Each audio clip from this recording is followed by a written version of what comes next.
C'était une modèle. Même si on a une dimension de prière, jusqu'à aujourd'hui, on a une dimension de prière. Comment on a tout caca.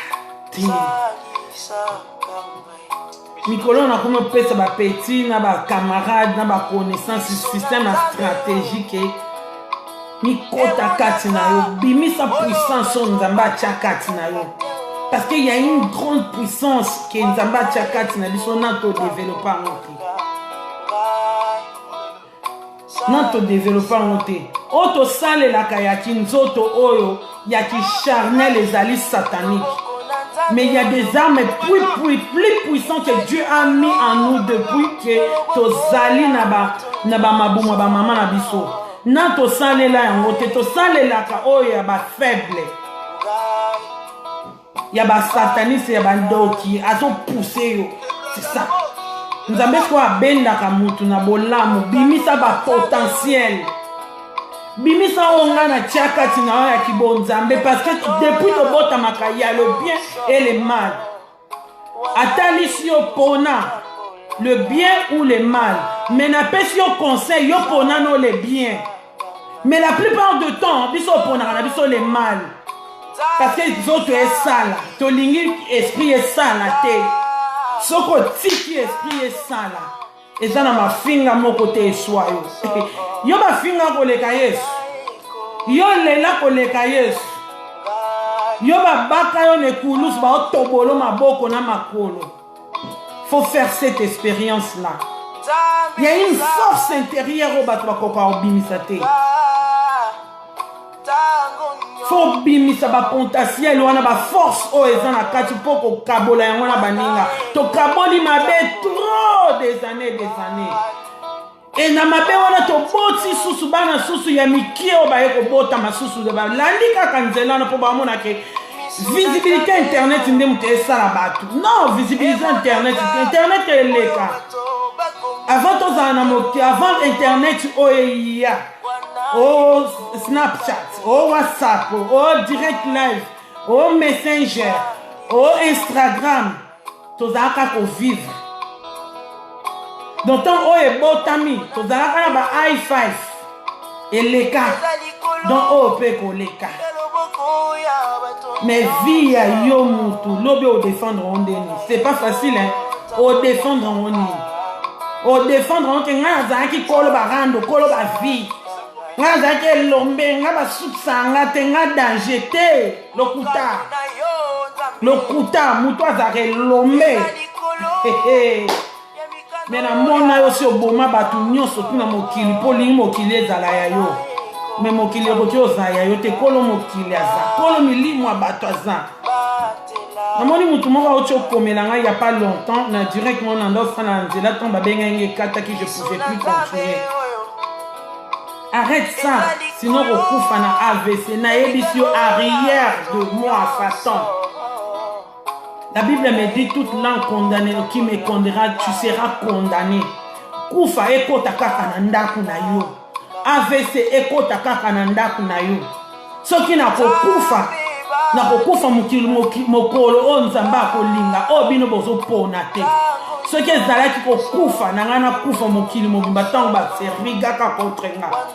Mais comme ce Dieu là ne permet pas la mort d'un péché, d'un pécheur, a permettre liwana ngate a ko permettre ka pe liwana ngale lote.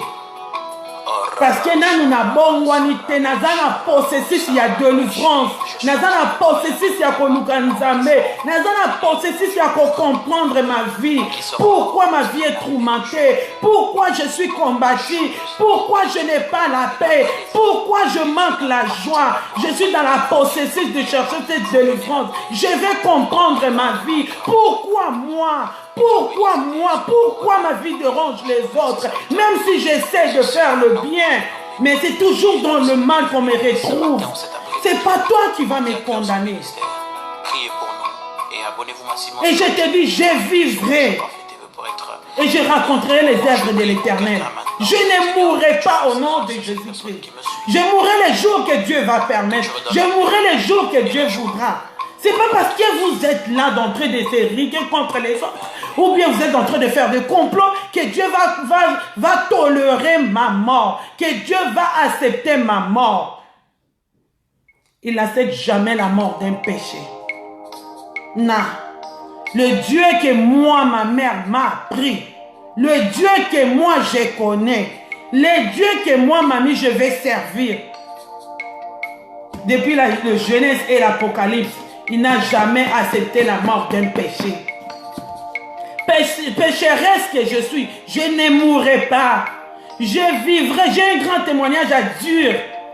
Tout le monde dit que Nabota Nanganga, Nabota Boye, Nazana Boye, Naza Boye. Mais est-ce que vous avez déjà entendu la vérité venue de moi? Est-ce que vous me connaissez? D'accord, Shalom. Ou bien ce sont seulement vos spéculations, ou bien vos histoires, ou bien vos idées que vous créez. Yangonde mutezo salabino bien. Atalaba matalos, outi musika la nzambo. Personne ne va me limiter. Je dis un grand merci à toutes les mamans, toutes les filles, toutes les femmes. Oh, va comprendre. Ma mère identité, ma Chantal, ma Vase d'honneur, ma Gali, tous ces gens-là qui ont compris. Malgré c'est difficile de laisser totalement d'abandonner.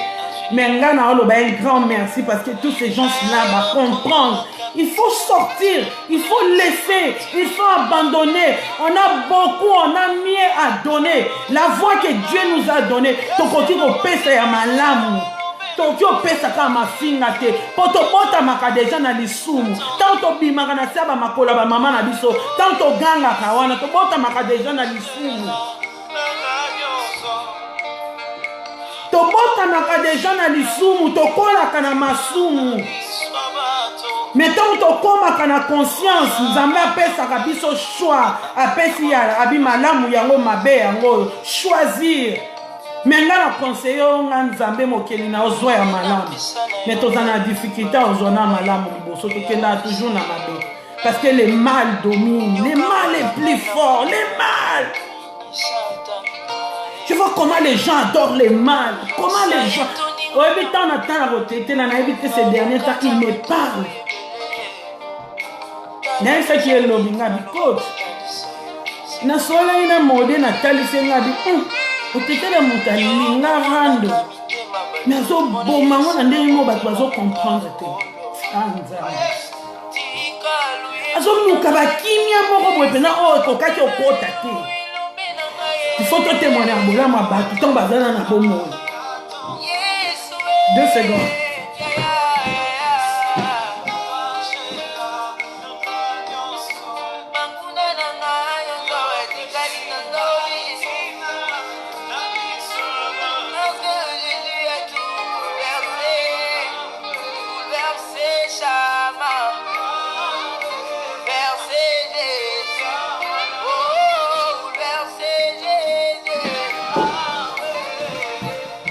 Ouais, je suis là. Sorry. Tout témoigner en peu bola, moi zante kaka yendoki. Et mon to finga kendoki wana pona o sexa ye ko tumbo na ye. Mais tant muta on me mata bola mo na otana zo boya. Bon niveau ba moto mo zo pela ndeto yebela ko tetela ero e peli sous grave. Mais za wana bengi oya oh Jésus. Tranquillement.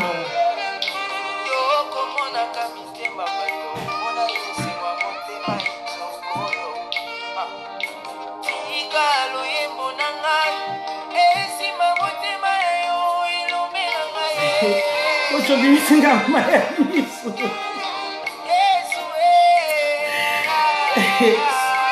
Ocho bisinga maya miso.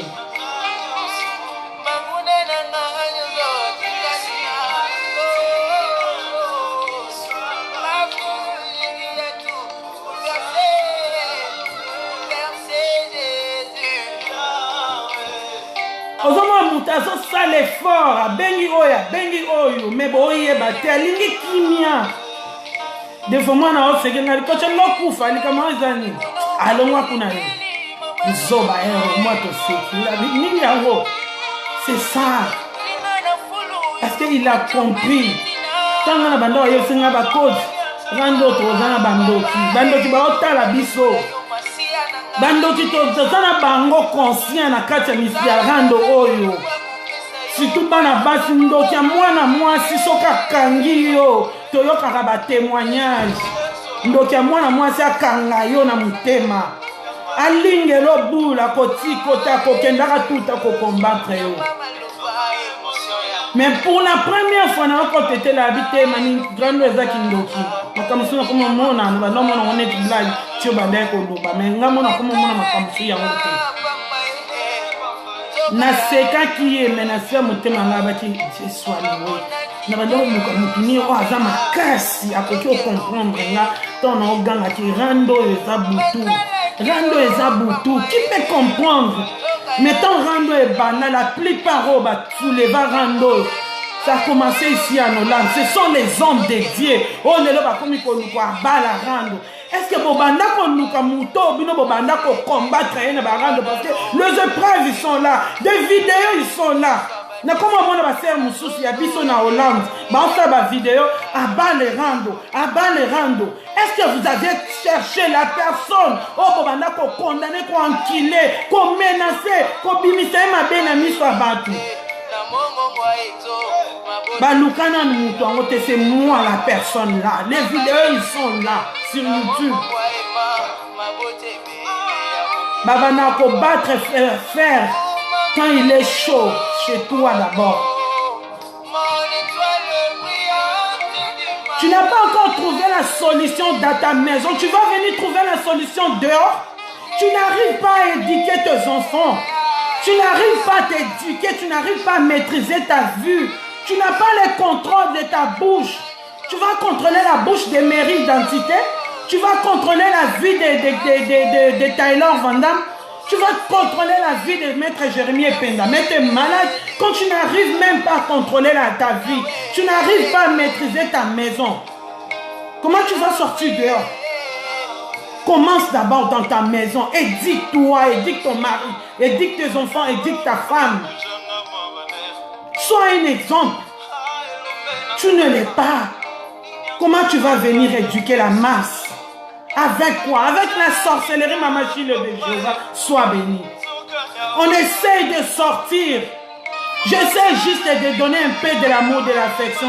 Chantal Tika, Mary Tika, Motobo Tika, qu'on répondre à tes, qu'on l'enlève, sois plus fort. Développe ce que Dieu a mis à toi. Pendant nous t'obimisa ba potentiel wanate, ba qualité wana ya malamu, o nzamba chakati na biso, na le bimate, ya mabeza la kakati na biso en permanent. Mais le bien est bon mana quelque part. Parce que le diable ne veut pas que ton bimisa ba potentiel, ton bimisa ba qualité. On est tous femmes fortes, hommes forts. On peut donner le meilleur. On sait bouger l'internet. On sait bouger le monde. On peut aussi bouger ce monde avec le bien et non pas avec le mal et non pas avec les mensonges et non pas avec la destruction et non pas avec la jalousie et la haine.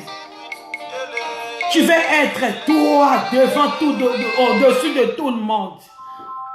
Tu veux être au-dessus de tout le monde. Au lieu contre tout le monde. Attendez s'il vous plaît. Allô chérie, je te rappelle maintenant en direct.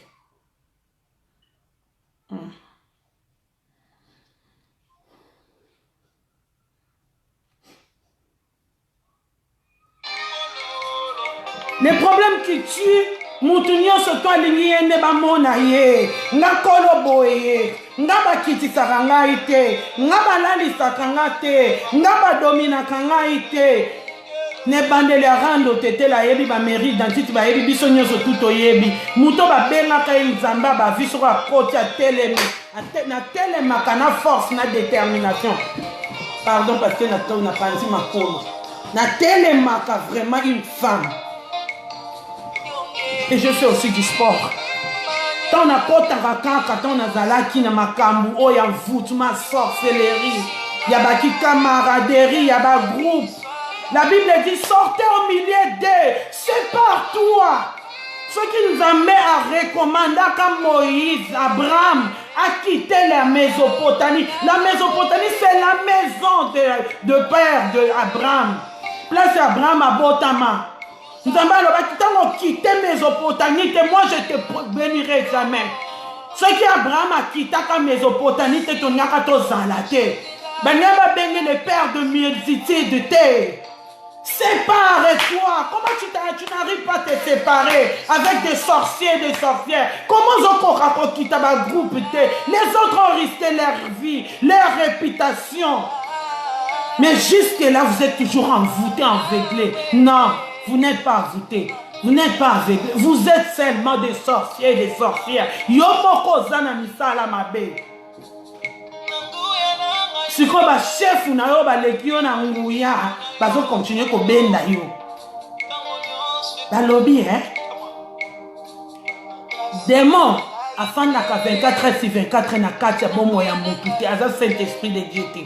C'est seulement le Saint-Esprit de Dieu qui est omniscient, omnipotent, omniprésent, 24 heures sur 24. Le diable n'a pas cette force-là, ce pouvoir-là, cette capacité-là. Il n'a pas ça. Au nom de Jésus, je bénis ce Dieu parce qu'il n'a pas donné ce diable-là, cette potentiel-là. Arlette. Bonjour, Kimbeli. Cette potentiel-là, cette capacité-là, cette force-là, Dieu n'a pas donné ça à Satan. Après ça, il y a un peu ayaka juste na tamo kobo ya koti pa ya moto asali a envoûté Marie-Sophie de moi ma fille, je t'aime beaucoup. Akobima il faut que ne koto mususu. Juste Jésus-Christ, juste le Saint-Esprit de Dieu qui est l'omniscient, l'omnipotent, l'omniprésent.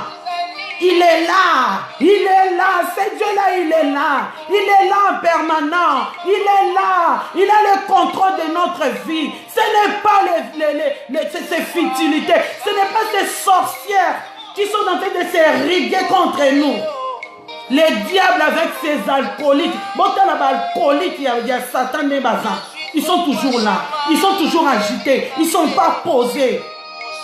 Même en parlant, ils ne sont pas posés parce qu'ils ne transmettent rien de bon. Ils sont en train de nous envoûter, de nous transmettre la sorcellerie. Abraham, quitte la Mésopotamie, quitte, sors. Tu es toute cette sorcière. Parmi Batakofinga, Toomona yo Zakaka. Parmi Batakokufa, Toomona yo. Parmi Batamaladi, Toomona yo. Parmi Miyibi, Toomona yo. Parmi Batamatongi, Toomona yo. Toomono partout. Ozanga position. Menteuse que tu es. Tu ne vas pas tromper notre vigilance. Ce Dieu-là nous a déjà fait grâce. Balobi baloba mabe pa na yo. Mais bakuta yango te. Kotika muta découragé te. Balobi délivrance ezali possessif. On la cherche. On la désire. Et dans la bâtisse, nous sommes désirés avant te. Nous sommes au fin de la pasteur. Nous sommes au sein de la pasteur la vidéo. Nous sommes au camp de la pasteur. Exprime-toi. Laisse voir aux gens ton mécontentement. Et tu n'as pas droit. Depuis que tu as commencé à insulter les hommes de Dieu, tu as gagné quoi? Qu'est-ce que tu as bénéficié? La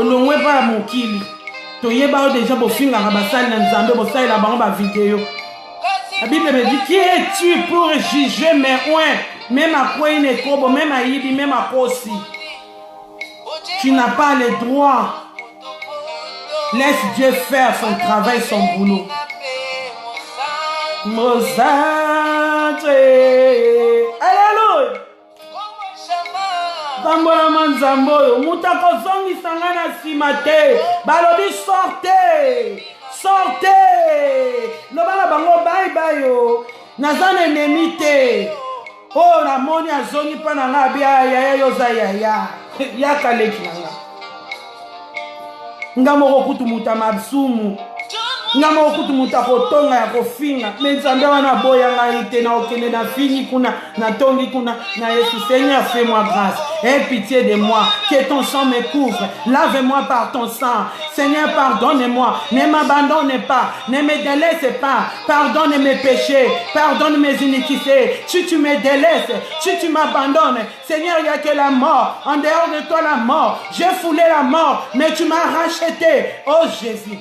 soki nzambe wana ayokelaka nga mawa atali masumu na nga te, atali mabe na nga te, atali kindoki na nga te, atali moyibi na nga te, atali kindumba na nga te, atali ekobo na ngai te, atali nyonso ya ngai te, azolimbisa azopesa souffle de vie. Ngai oyo babengaka motema kopani, ngai oyo nagangaka lokola mutaliboma ndenge bakomi kolakela nga mabelelo okokufa na AVC. C'est Dieu là n'a pas permis ça. Quand nazalaki na kati ya masumu oyo 100% et que na swingi na nga pe na sisi na lali na nga pe bien. Mais il n'a pas permis ma mort. Jésus, tu ne permettras pas ma mort aujourd'hui. Je vivrai. J'ai rencontré les œuvres de l'Éternel. Je n'ai pas encore témoigné. Je n'ai pas encore parlé de ta part. Nayaka accomplir ta mission diable à Pia Kinga. Mais oyo tindanga na mokili na sali to roto tikanga na kufa te. Yesu roto tikanga na kufa te. Te boete. Oyo tikanga na mashi lo nzamba oyo tikanga ako permettre kufa na te lelo te. Soko bo ngana okufa te. O Yesu bongo na okufa te na kufa ndenge. E bandeni. Est-ce que na témoigner déjà, est-ce que na sengi peuple de Dieu pardon? Est-ce que des gens ont avoué mission au diable à Pesarangana pour détruire? Pour autant, on est pour détruire. C'est une mission au monde des ténèbres. Tant qu'on va jeter quelque chose. Parce que mouton a outa kanaki bon zambé. Tant qu'on va koti batiye à Nzamba Lola. Va jeter quelque chose à ma baie. Et qu'on comme ils sont populaires. Mounoko, nakwa moutou tout. Ceux qui va rendre mamingé. Ba monika Zidane osala Zidane mokonde ba maman osala rendre kuna mamingé. Ba monika Karim Atalo ça ba matala de mon cœur les chouchous de mes enfants. Mamingé. Meria bimakuna mamingé. Otete la komika statue ba kama mamingé. Toujours mamingé. Est-ce que mamingé c'est à sali repentance? Est-ce que mamingé nzambe c'est à laver? Est-ce que mamingé nzambe c'est à honorer? Est-ce que mamingé nzambe c'est à valoriser? Seigneur, tu ne vas pas permettre ma mort. Aie pitié de moi, Jésus. Tu ne permettras pas ma mort. Laisse-moi vivre. Laisse-moi témoigner ta gloire, Jésus.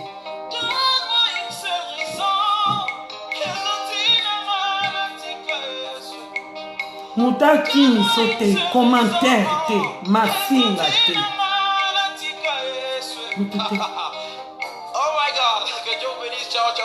On est dans la possession de la délivrance. Je l'ai fait, je l'ai désiré. Fais-moi grâce. Ne m'abandonne pas, Jésus-Christ de Nazareth. La Bible t'appelle le père des orphelins, le mari de veuve. Orpheline que je suis. C'est à toi que j'ai mis ma confiance.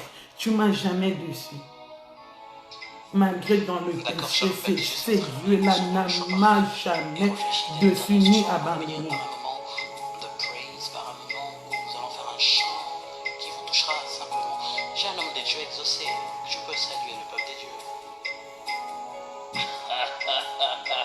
La pierre de son monoko pour te témoigner gloire à Dieu. Il commence à en avoir marre. Nous avons les bibiso.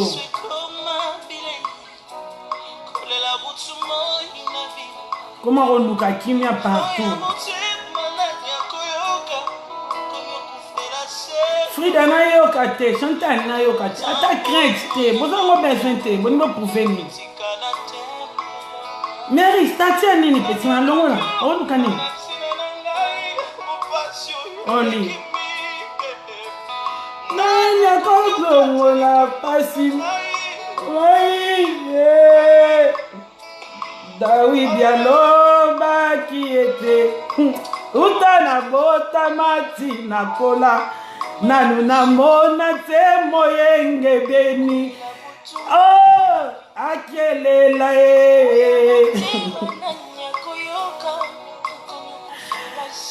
to bunda na ta oluka délivrance, to bunda na ta oluka nzambo. David alobaki utana botsa mati na kola. Nanu na mona te moyenge beni.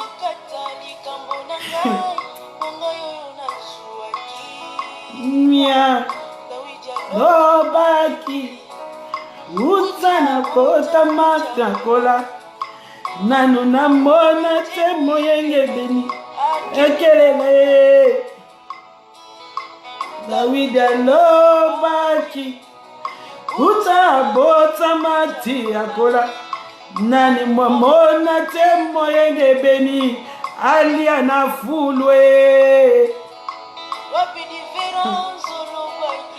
La différence doit être là. Il faut changer de prière, il faut changer de visibilité. Je vais voir, je vais palper ta gloire. Je vais voir. Bible lobby, la parole de Dieu, il faut accompagner. Il faut accompagner. Parce qu'il y a le bonheur ici, il y a la vie. Ça doit m'accompagner, Jésus. Guéris mon cœur, guéris mon âme, guéris mon esprit, guéris ma maison, guéris mon mari, guéris mes enfants, guéris ma famille, guéris mon entourage. Changer prière. Batu bazo banga batu comme yoka soni ya ko témoigner gloire en Nzambe. Pour minorité moko boye ezobime zo finge nge traumatisé bat Yesu belisa batu maboma. Parce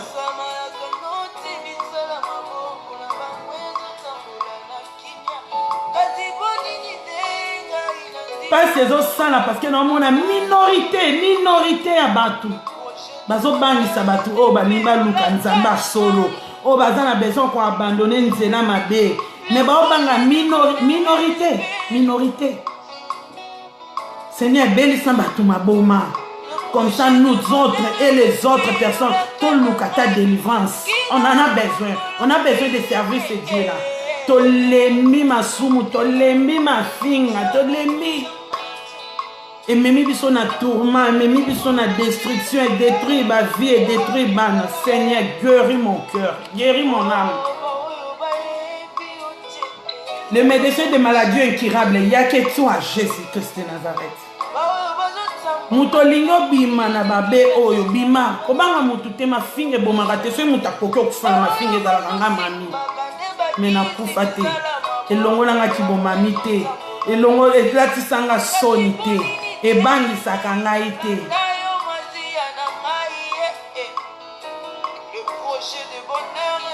Poso ningo bima. Bayaka ka bongo. Mais ça l'expérience. Prends cette risque, avance. Prends cette risque. Prends cette décision, je t'encourage. Prends cette décision, prends cette risque. Yefsa nzamba boma o matoi. Nzamba boma matoi. Nzamba boma misu wana omona te oyo kate. Ato yoki nteme koma ya makasi. Bobambi bapota mitema nzambo oyo. Nzambo alongola ka souci, nzambo alongola ka pasi. Nzambo alongola ka humiliation, nzambo akausa kama ya misu. Lelo ma ya misu nge komi akolela pona tali niveau masumu onga na sali na mokili. Niveau ya peuple de Dieu o na mema libanda. Men boso na banda olela po ba ofinga bana nanga. Nzamba sala nga lelo mona musala bana bino. Nzamba valoriza ngai na nzela na bino. Bobenga nga lelo mwana musala bana biso ça me fait tellement de bien quand bobenga nga bon dans bas commentaires ou bien dans bas téléphone. Je dis hey, ce Dieu là il est bon. Azwe loko ezanga tinga mwana musala bana biso mama ni akoki olinga boti mwana na confier pas mami. Car Nzambe mutifwa sala connexion, il faut qu'on demande la connexion. Dieu connecte-moi. Commence à me connecter, Seigneur. Détache-moi de mal. Sépare-moi. Fais-moi sortir. De moi-même, je n'arrive pas. C'est plus fort que moi. J'ai peur d'être toute seule. Et comment on a mon tika la langa moko. Basiri on va envoûter la coach. Mon amour, mon ibenge. Peut-être la kema funde. Nga moko. Namona ka mutu mo abimina nga de nil pa Karim Matala baswana no tetele basirona ne bandelo boya. Mais j'avais pas peur, j'avais pris une décision.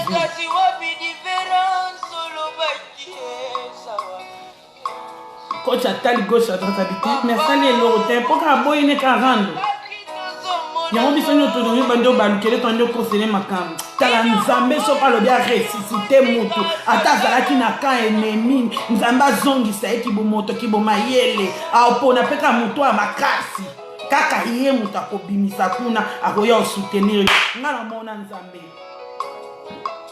namona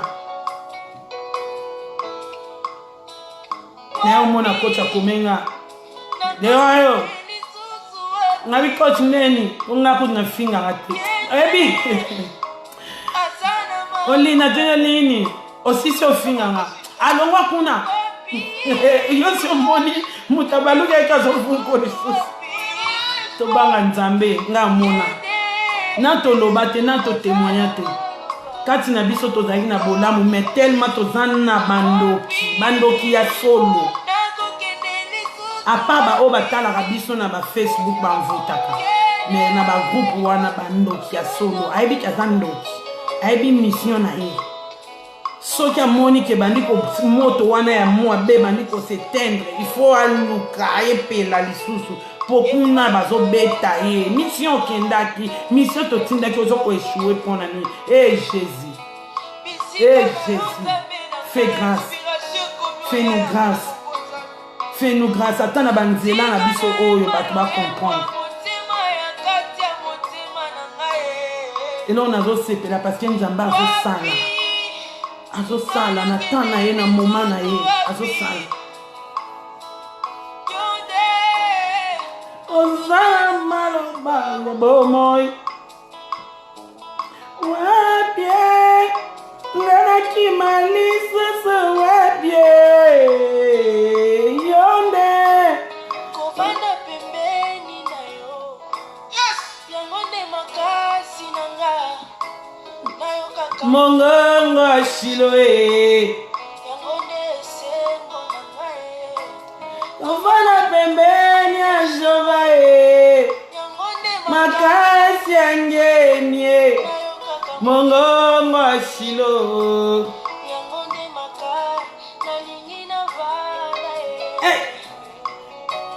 il faut tiens banzembo moko édifiant tu fais tes lives oena banzembo édifiant koyela biso banzembo envoûtement te obandi koenvoûter biso des gens avec la chanson ozolakisa biso identité na yo oza nani reine na ténèbres sirène des eaux obimaka na mai mwasi ya Lucifer ozoya kodomine olingi okonza moto ayebi kokita te ayebi koloba te mère identité limbisanga ayebi koloba te Chantal Bola pardon Magalibro mama limbisa kochi chana se pardon ayebi te yende kaka Elombe yende kaka Samson yende Dalida nana yebi mokonza bakonzi kosi na libota na Yuda Yesu Masia Elombe mobali oya longa bitumba le ressuscité de la troisième jour c'est lui qui dit un mot et la chose s'accomplit il n'a pas changé Jésus reine à ténèbres, elle est sûre d'elle, et c'est ce qu'elle est venue dur, elle sait ce qu'elle est venue injecter. Aïe, mission naïe, mais ton règne est terminé au nom de Jésus-Christ. La Bible dit le ténèbre ne régnera pas toujours. Nayoka mongo Jésus.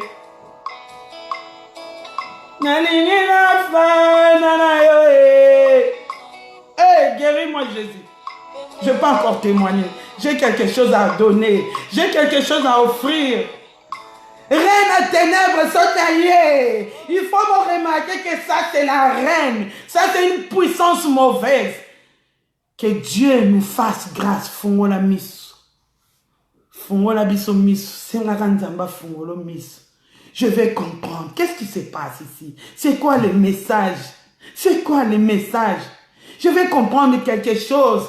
Même si elle est en train de tâtonner, en parlant de la parole de Dieu, je vais écouter.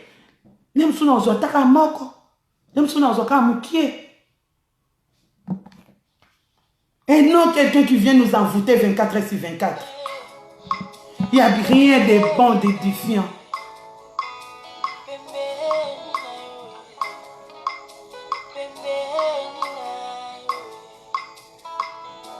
Il faut faire la différence. Les gens qui servent ces dieux, qui veulent servir ces dieux, qui cherchent les changements, ces gens-là veulent.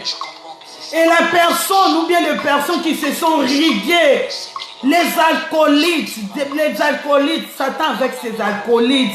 Oh, bazoko mema biso kananzela mabeba lito bunda to bimana délivrance te. Ezana baninga musu bazoko kama finga te, bazoko ka crête nanu te. Au monde pour réagir, à réagir dans ma lobate, dans commentaire, au monde pour réagir, non. Et comme il se dit, Nzambe paie ça, batuma boma. Nzambe paie ça, batuma boma pour batuma délivrance. Comment pour que tika reine à ténèbres, elle règne, Balobi Jézabel règne. Oh, Babi Dalida règne qui, Ayaka. Tomona. Dieu nous fait grâce. La Bible, vous avez les yeux, mais bon, mon akaté. Bozana matoi, mais boyo karaté. Oh, Jesus. Je condamne personne. Je fuis. Il y a eu des hommes de Dieu. Il y a eu de connaissances. Il y a eu des gens qui ne s'étaient pas fatigués de moi. Ils ne m'ont pas abandonné. Des fois, qui m'a même appelé. À toi, combien d'années nous répondre parce que l'envoûtement était là. Nous ne chantons pas parce que nous demandons quelque chose. Mais tellement et l'eau qu'on y a surtout Bible le Dieu qui nous a créés, il a dit dans sa parole. Dieu a commencé à faire. Petit à petit. Je n'ai jamais vu un juste abandonné. C'est une zamba salaka tunana nzela na bino. Je peux aussi donner. Je ne connais rien. Tu souffres de quoi maintenant? Mais oh amuki azotia kanti na ngana zokokolo bate. Mais tant on a zalaka na barando na ndo sala vidéo 24 heures. Lelo na zala na rando te na kokakolo même pas parole de Dieu. Ata ya mabe wana ya kotakone na zokokate. Et ce Dieu-là commence à me condamner. J'essaie de mon mieux. Le pardon, c'est une puissance qui libère. Ça libère. Ça libère. Que Dieu bénisse, c'était votre. J'ai essayé. Ça sert à rien, laisse tomber comme ça. Mais au moins, on a kokulanda muntu wana te tika nzambe alanda muntu na ye yo za iloko te okoka te obunda te soki Jezabel atelemeli yo lisusu soki okutani na Goliath kuna na nzela yo muntu ozobunda na mpo na yo moko maintenant omoni ke nazalaki na Judith dusoli wapi ke Judith mamoluba FDL oh nazalaki kaka sikoyo awa na meri bon, ok, moi je continue ma marche. Par le but de délivrance à mon toit, ou bien pour côté na l'eau les aïe yo moko, na côté na moi na ngata, na odiembele na makolote pas odiembela te. Quand yo comprendre te, nga na continuer marche. Prends ton lit, marche. Bonne journée, je vous aime tellement. Soyez bénis. Linda de Souza, sois bénie. N'attendez parce que je pas mes lunettes. Gradis, vaisseau, sois béni. Patty Boy, Méliane, sois béni. Pardon. Anaïs, sois béni. On va essayer. Mary, identité, sois béni. Tous se tenir main dans la main. On avance. S'il vous plaît, on avance. Tokota na ba live oya buzoba te tokota na ba live o eza édifiant place moninga zo tatone na moni ba tumsu ba zo lamba la biloko na bango ba Frida ba Chantal ba tumsu live eza édifiant muto azo yaka ne loko ka ya moi bien o ekoki o mema biso na moi un plus toke to soutenir maman na biso Magalilo mama na Belgique asa ba live ne ya ba combattant ya biloko na kolamba toke o soutenir papa na biso coach Bengo Tete la de mon cœur mon chouchou asana la biloko politique moko yela biso ba analyse ya koluka kolakisa biso mabe bandi wa pezo kene wa to linyango lisusu te toke ko soutenir eloko ya bien to banda ko boycotto ezo mema mabe parce que tokie nango bongo on va gagner on va réussir parce que la victoire nous appartient tozali ba créatif ba créature ya nzambe ya bomoi. Diable akoki kozwa place te. Mafinga oyo na boyoka te na mokili eza te. Mama ya bana bizengi 5 mois na musala bana bino si boyoka tongo midi pokwa. Trésor abicho geni lisoko efungwama boyoka tongo midi pokwa. Lode bisumba lisoko pede boyoka tongo midi pokwa. Otetela 1m10 boyoka tongo midi pokwa. Il n'y a plus rien de nouveau. Tout soutenir ma bête. Cherchons la parole de Dieu. Cherchons la paix avec tous. Cherchons la paix. Nous voulons la paix. Nous voulons la paix. On a commencé cette chose-là. Ça doit terminer. Diable a koki ko zwa place te. Diable a koki ko konza te. Diable a koki ko régner te. Diable a koki ko kende na biso au-delà te. A koki ko zala au-dessus de nous te. Diable a koki ko dominer te. Tofandi quelque part. Quelqu'un qui vient de nous envoûter. En commençant d'abord par la musique. La musique. Oh bache na kabiso. L'envoûtement. L'abomination. Tango zo yoka musique ya ndenge wana.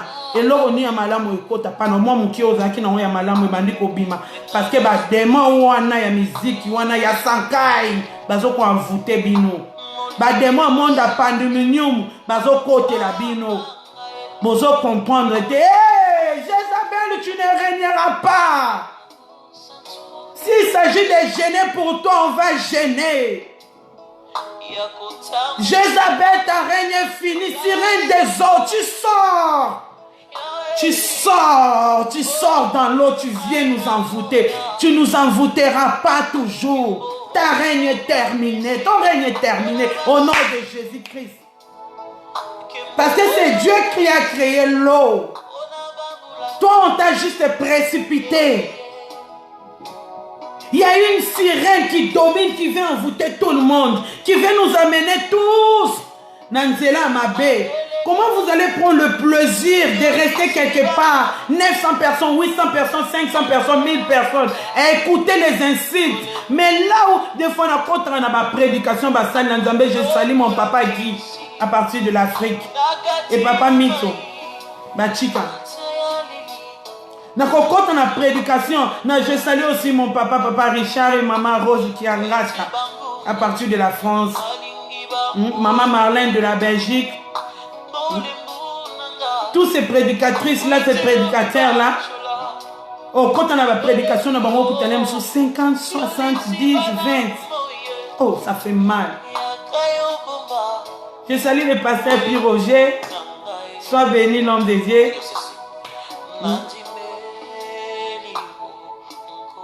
Ça fait mal, mais au coup de place, bazo finga batutala.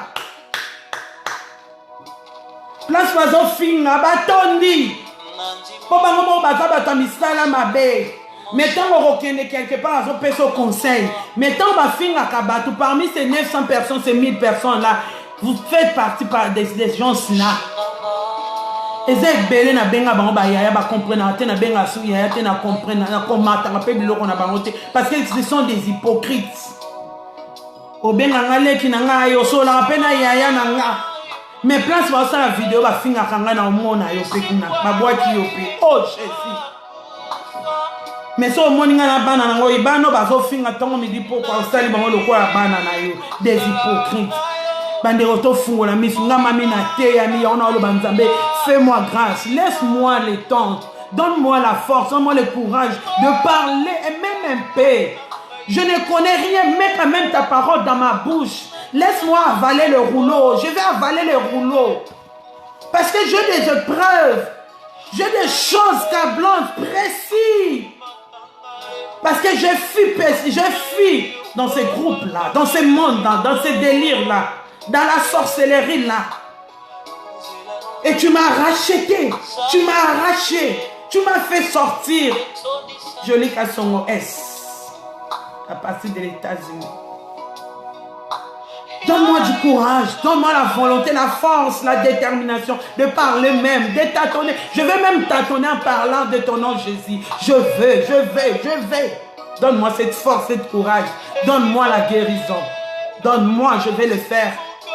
Tu as fait grâce à Paul, qui était seul l'autre fois, qui persécutait les hommes de Dieu, les serviteurs de Dieu. Seigneur, tu lui as fait grâce. Fais-moi aussi, mamie, grâce. Je vais parler de ta part. Je vais expliquer ce que le diable est venu, ce que Jézabel fait. Comment les sirènes des eaux, une sirène des eaux qui sert dans l'eau, qui se place là, est en train d'envoûter les peuples de Dieu. Elle est en train de parler de satanisme. Elle est en train de mettre des musiques qui nous envoûtent. Elle est en train d'insulter une Jézabel, une sirène tout fraîche avant de venir faire des vidéos. La sirène s'incarne, elle va dans l'eau, elle évoque, elle va avec une puissance pour continuer à envoûter. Et Dieu nous fait grâce. On n'est pas en train de comprendre. La Bible dit, mais vous ne voyez pas. Vous avez des oreilles, vous n'entendez pas. Une sirène qui sort tout fraîchement de l'eau, c'est vient là. Elle vient avec cette force-là du monde des ténèbres.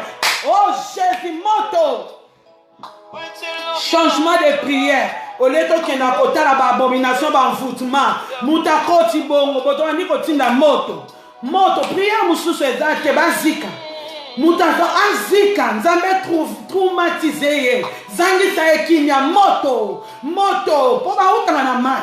Avant ba ya wana ba utanga na mai, ba uti ko invoquer. Ba ina pouvoir na puissance, ba yakana oya bonzambe te. Ba yakana oya mokili. Oya monde ténèbres, monde pandemonium. Mais il y a un Dieu. Il y a un Dieu. Mouta bien la force à démarrer à Kolobana Lingi sur rang de TC au TT. Là, je dis et je répète. Pour Nathalie, moi, on y a surtout ma camion toujours là. Mais azo bimisaka douceur, mon appel mon koboy. N'importe point, mais azo yana on internet, il t'a ça la biso mon kana ba konku. Oh my God, oh my God. Je sais pas pourquoi Nzambe a poussé ici. Qu'est-ce qu'il a vu?